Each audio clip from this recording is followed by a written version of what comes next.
Peregrinos de Cristo presenta Custodios de la Verdad, Magisterio, Doctrina y Tradición, con Juan Pablo Tobón Zapata. Somos peregrinos de Cristo. Cordial saludo, peregrinos de Cristo. Les habla Juan Pablo Tobón Zapata en esta sesión que titula Custodios de la Verdad.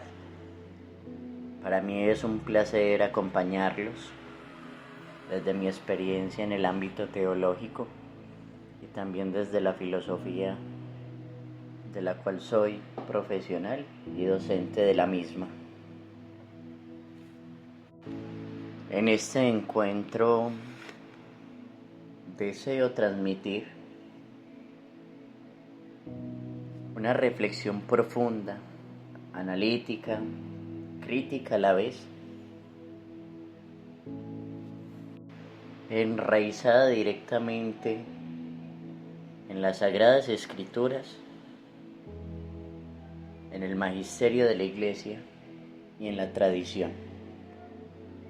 Lo que conocemos como las tres fuentes de la revelación. Sin embargo, he querido basarme en algunos pensamientos del Papa Benedicto XVI y también de Monseñor Pedro Casaldáliga, que ambos presentan visiones totalmente distintas, pero no quiere decir que sean contrarias, más bien se complementan, amplían ciertos horizontes que a veces no tenemos en cuenta en ambas perspectivas y al mismo tiempo nos invitan a reflexionar sobre aquellos casos o acontecimientos que la misma fe nos pone de por medio en un mundo tan plural, tan diverso, tan diferente, en el cual nos vemos inmersos en la actualidad.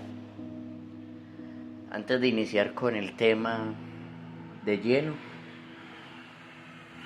como siempre me gusta iniciar, que este espacio, más que un encuentro teórico, sea un encuentro entre hermanos, sea un encuentro desde la fe,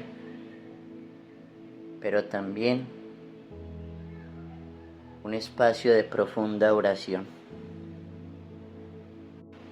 Y en este sentido voy a tomar una oración cristiana ecuménica que aparece en el documento de la Fratelli Tutti al final del Papa Francisco. Dios nuestro, Trinidad de amor, desde la fuerza comunitaria de tu intimidad divina, derrama en nosotros el río del amor fraterno. Danos ese amor que se refleja en los gestos de Jesús, en su familia de Nazaret y en la primera comunidad cristiana. Concede a los cristianos que vivamos el Evangelio y podamos reconocer a Cristo en cada ser humano, para verlo crucificado en las angustias de los abandonados y olvidados de este mundo, y resucitado en cada hermano que se levanta. Ven Espíritu Santo, muéstranos tu hermosura reflejada en todos los pueblos de la tierra, para descubrir que todos somos importantes, que todos son necesarios, que son rostros diferentes de la misma humanidad que amas. Amén. El título de este encuentro es La transmisión de la fe en la Iglesia. Transmitir la fe es el corazón mismo del ser de la Iglesia. La Iglesia existe para transmitir esa fe. No se trata simplemente de conservar una doctrina o una serie de normas morales, sino de comunicar una experiencia viva, el encuentro con Jesucristo resucitado. Es ese acontecimiento el que le da sentido a toda la existencia humana, lo que se convierte en el fundamento de nuestra fe. Bien lo dice San Pablo: Si Cristo no hubiese resucitado, vana sería nuestra fe. Ahora bien, esa experiencia de Cristo resucitado no se transmite solo en ideas, no se transmite en contenidos académicos, aunque ello lo incluya. Se transmite en una experiencia viva, en un encuentro, y no hay mejor forma que transmitir ese encuentro a través de la comunidad. La presencia de Cristo resucitado es la comunidad, es la fe de la comunidad. Sin esa experiencia no habría tradición, no habría magisterio, ni hubiese llegado a nosotros tampoco las Sagradas Escrituras, porque Dios habla a comunidades, habla a pueblos, habla a personas dentro de un contexto específico, y es ahí donde la fe se hace viva. Como afirma el Papa Benedicto XVI, la fe no es una idea, sino un acontecimiento, el encuentro con una persona que da un nuevo horizonte a la vida, y esa persona es Cristo. Lo dice en la Deus Caritas Est, en el primer numeral, y al mismo tiempo, como recordaba Monseñor Pedro Casaldáliga, esa fe no puede transmitirse sin compromiso con la historia concreta del ser humano, especialmente con los pobres y los olvidados, porque no hay fe verdadera sin justicia y sin liberación. En la carta de Santiago, en el Nuevo Testamento, hay una afirmación muy reiterativa respecto a eso, y es: la verdadera religión consiste en esto: visitar a los huérfanos y a las viudas en sus tribulaciones y guardarse sin mancha del mundo. Ojo con eso. Cuidar huérfanos y viudas, estar pendiente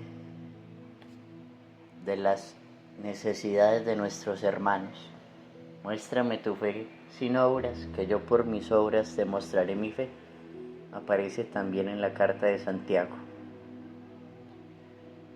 En ese sentido, la transmisión de la fe es un acto profundamente teológico, porque comunica la revelación divina, pero es histórico también, porque se encarna en contextos y culturas. Y por último, la transmisión de la fe es un acto ético, porque exige un compromiso con el reino que Cristo anunció. Un reino de justicia, un reino de verdad, un reino de paz, un reino de compasión y misericordia,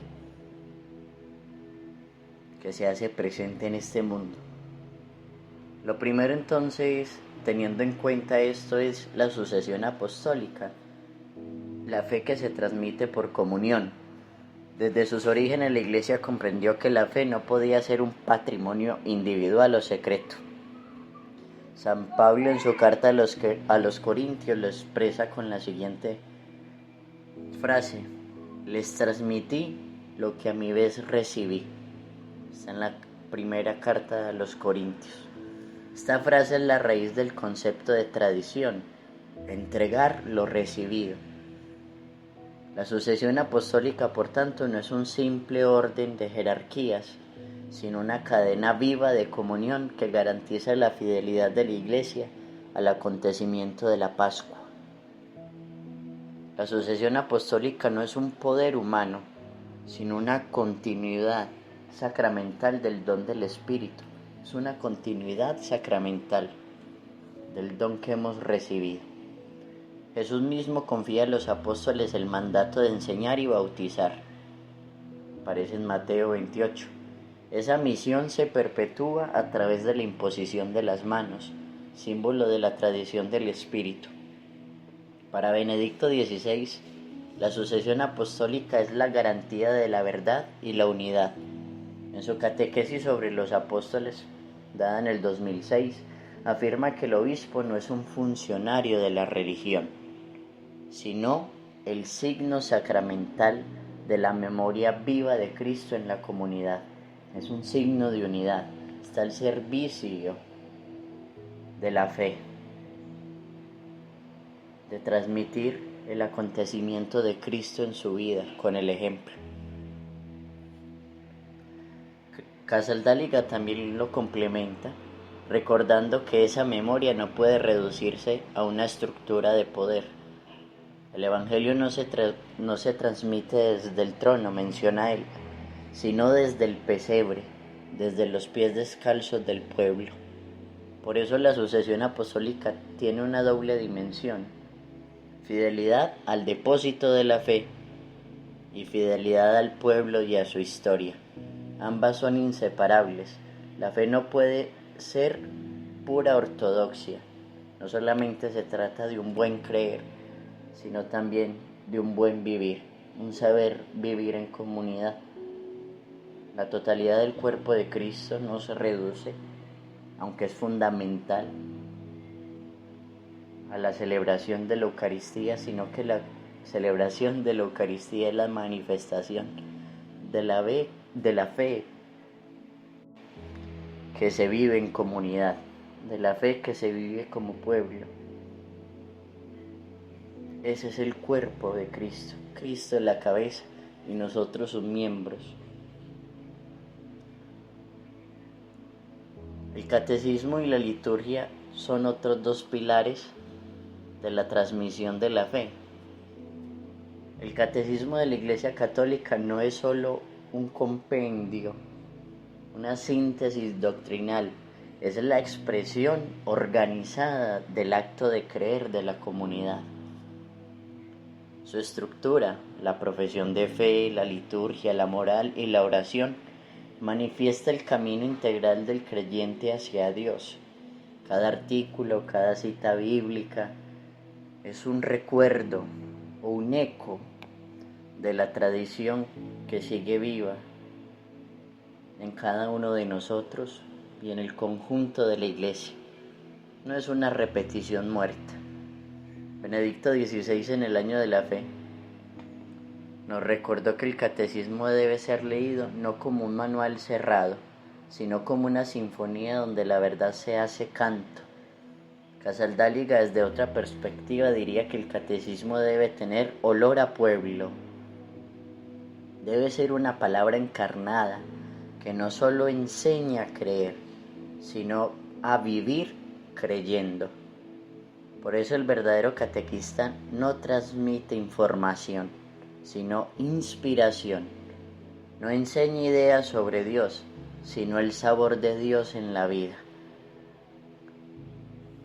Y Dios sabe a vida, sabe a paz, a tranquilidad, a respeto, a misericordia, a compasión,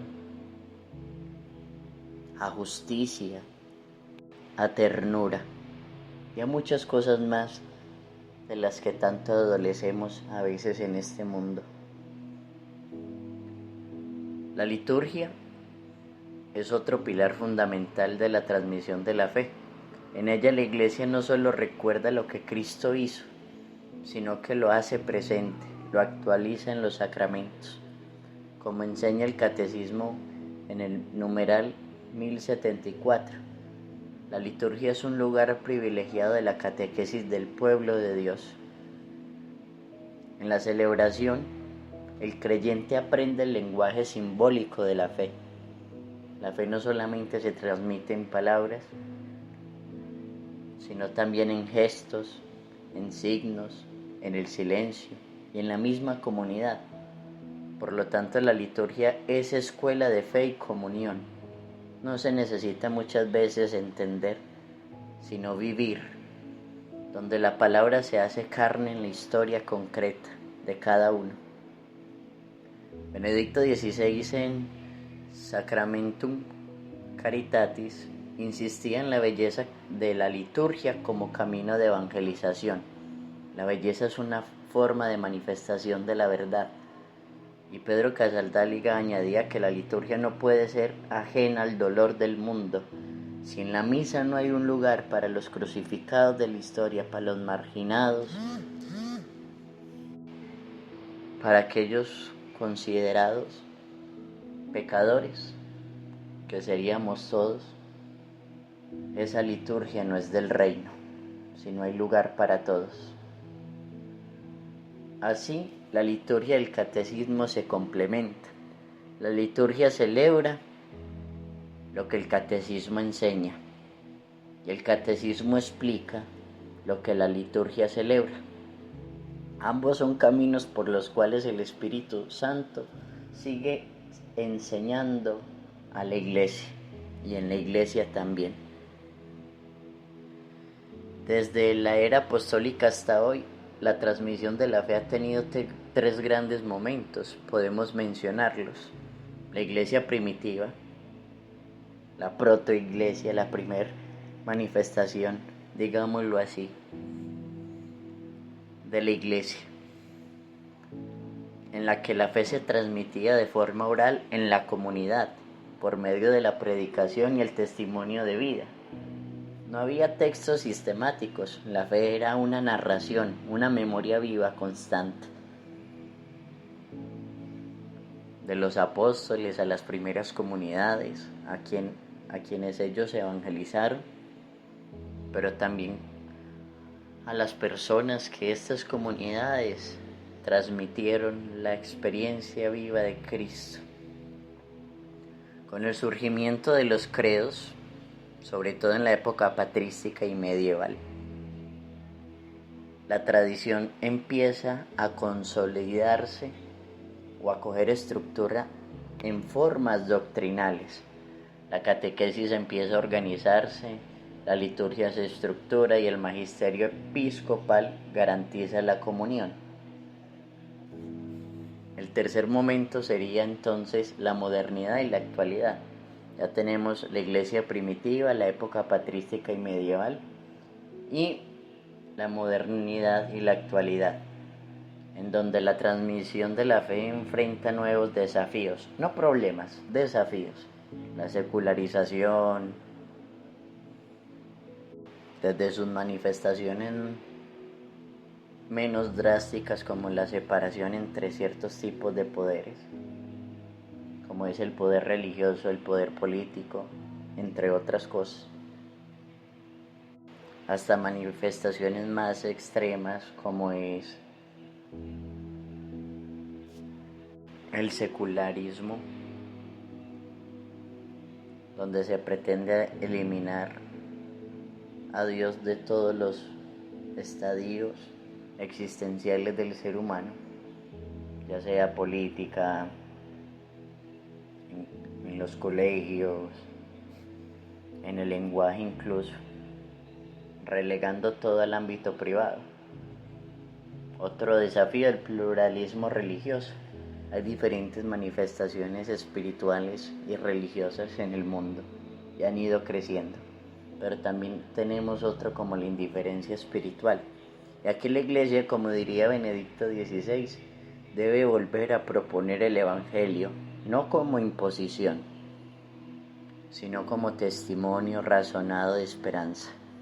Esto aparece también en la primera carta de Pedro.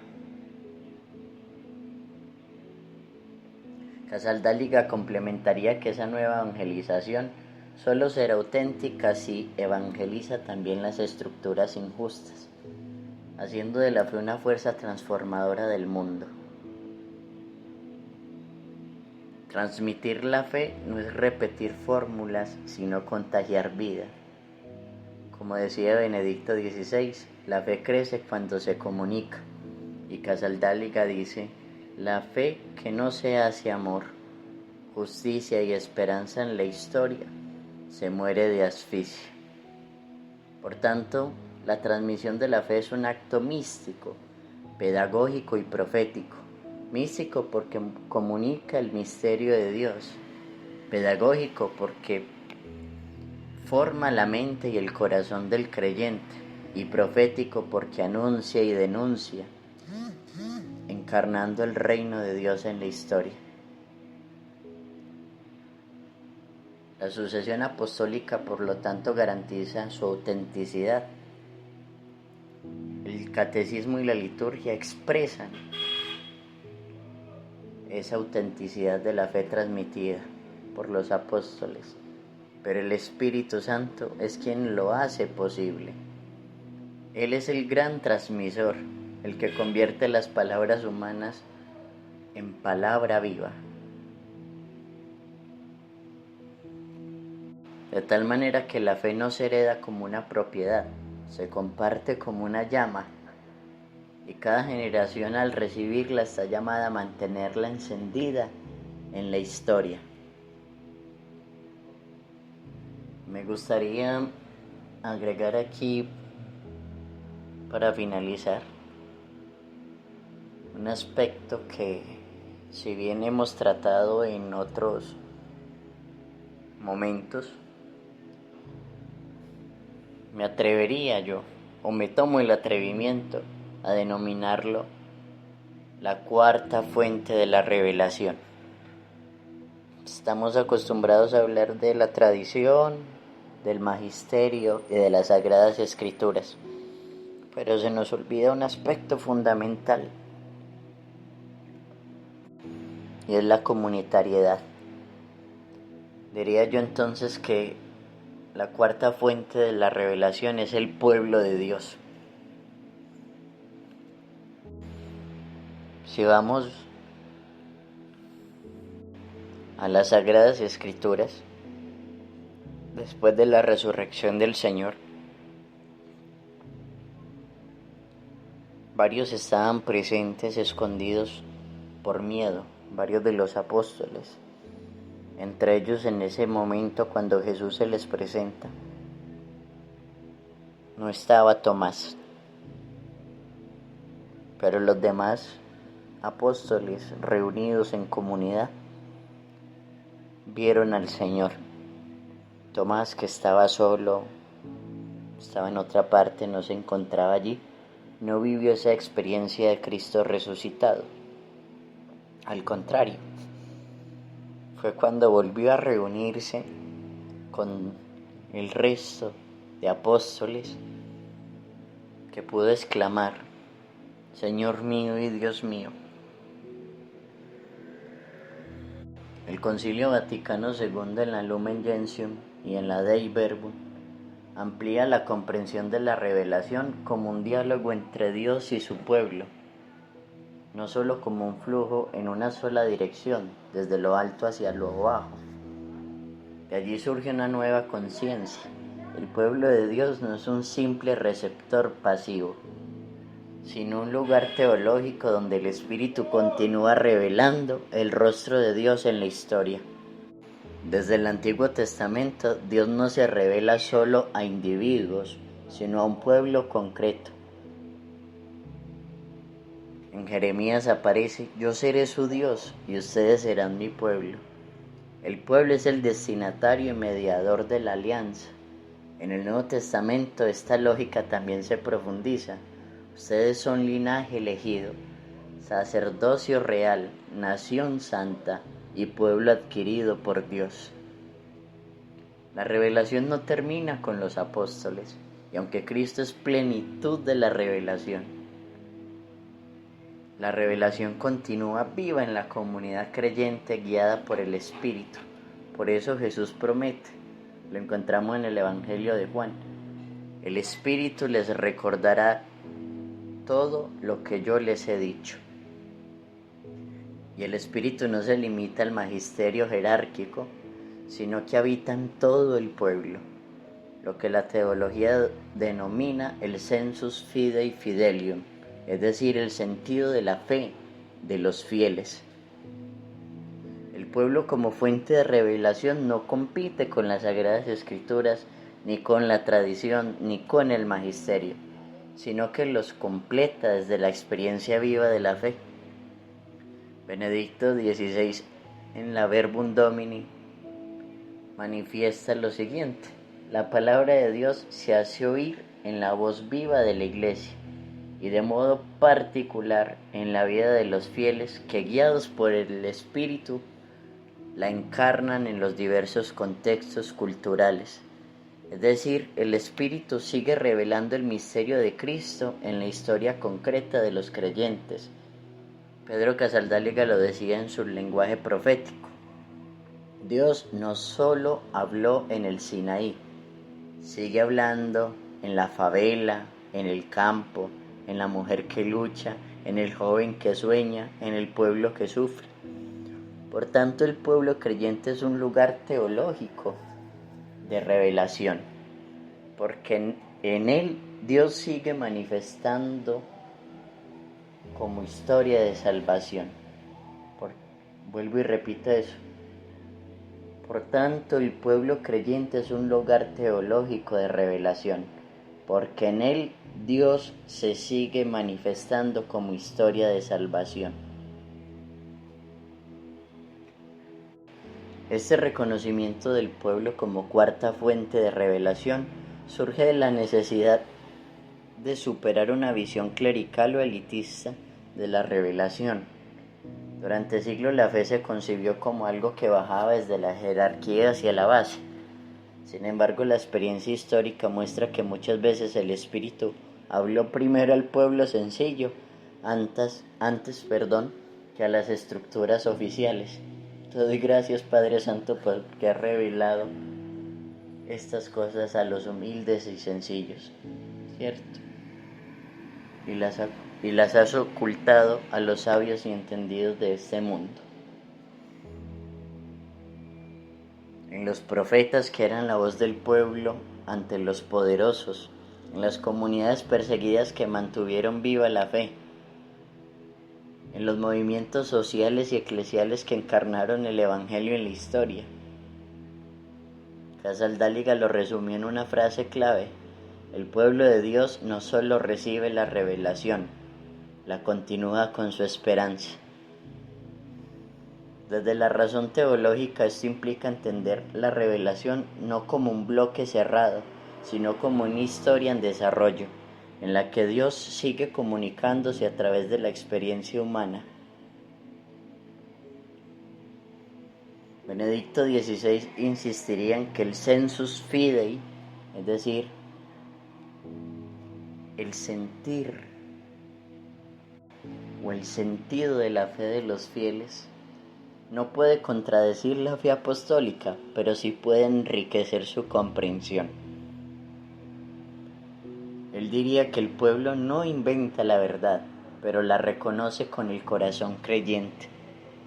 Pedro Casaldáliga, en cambio, enfatiza el carácter profético del pueblo. El Espíritu sopla también en las fronteras, donde los dogmas aún no llegan. Ambos, desde horizontes distintos, coinciden en que la fe del pueblo es reveladora, porque allí se hace visible la acción del Espíritu en la historia. Reconocer al pueblo de Dios como cuarta fuente de revelación no significa romper con la tradición, sino complementarla. La palabra escrita, la tradición, el magisterio y el pueblo convergen en una única fuente, el Espíritu Santo, que actúa en todos ellos y los armoniza. El Espíritu habla en la Escritura, en la Iglesia y en la historia. Quien quiera escuchar a Dios debe escuchar también al pueblo, podría decir Monseñor Pedro Casaldáliga, pero también diría Benedicto XVI en la Verbum Domini: el Espíritu guía a la Iglesia hacia la verdad plena, precisamente en medio del pueblo creyente. En este sentido, el pueblo de Dios puede entenderse como una cuarta fuente de revelación, porque en el Espíritu el pueblo descubre que Jesús es el Señor, porque en Él el Espíritu sigue hablando y actuando en la historia. El pueblo nos obliga a escuchar la voz del Espíritu, que no se encierra en dogmas ni en doctrinas, aunque los dogmas y la doctrina son puertas al misterio y también son inspiración del Espíritu, sino que mira al ser humano y sus realidades concretas. No podemos dejar que se nos cierren las entrañas en fórmulas Como recuerda la Escritura, quien dice que ama a Dios, a quien no ve, pero no ama a su hermano a quien ve, es un mentiroso. ¿No lo recuerdas San Juan en su primera carta? Por eso, ante la dignidad humana, prima la misericordia. Ante la dignidad humana, nos vale recordar: misericordia quiero y no sacrificios. Sin renunciar a la fe de la Iglesia, debemos reconocer que muchas veces la experiencia religiosa nos vuelve indiferentes ante los nuevos, entre comillas, publicanos, leprosos y pecadores de la actualidad. Las formas contemporáneas de exclusión religiosa y social que tenemos. Escuchar al pueblo es entonces acoger la revelación viva de un Dios que se sigue manifestando en la historia a través de los más pequeños y los que sufren. Que el Señor nos permita seguir profundizando en ello. El catecismo, la liturgia, el magisterio, la tradición, las sagradas escrituras, el pueblo de Dios, aunque muchas veces difieren en sus métodos, en sus maneras de comprender cada uno de los acontecimientos de la humanidad, no necesariamente se contradicen. Pueden tener puntos de convergencia, y esos puntos fundamentales es la experiencia viva de Cristo, que nos dejó el mandamiento del amor. Ámense unos a otros, como yo los he amado. En esto reconocerán que ustedes son mis discípulos, en que se amen los unos a los otros. Lo demás vendrá por añadidura. No es primero la idea, sino la fe y la idea se comparten y se complementan. Es la catequesis que inspira, pero también es la inspiración la que le da un rumbo, un sentido a esa catequesis.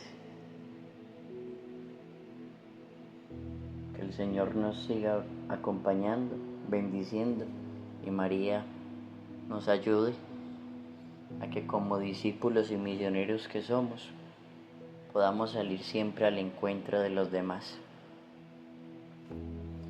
Y como Tomás, podamos decir: Señor mío y Dios mío, porque nuestra fe se descubre en la comunidad, se fortalece en ella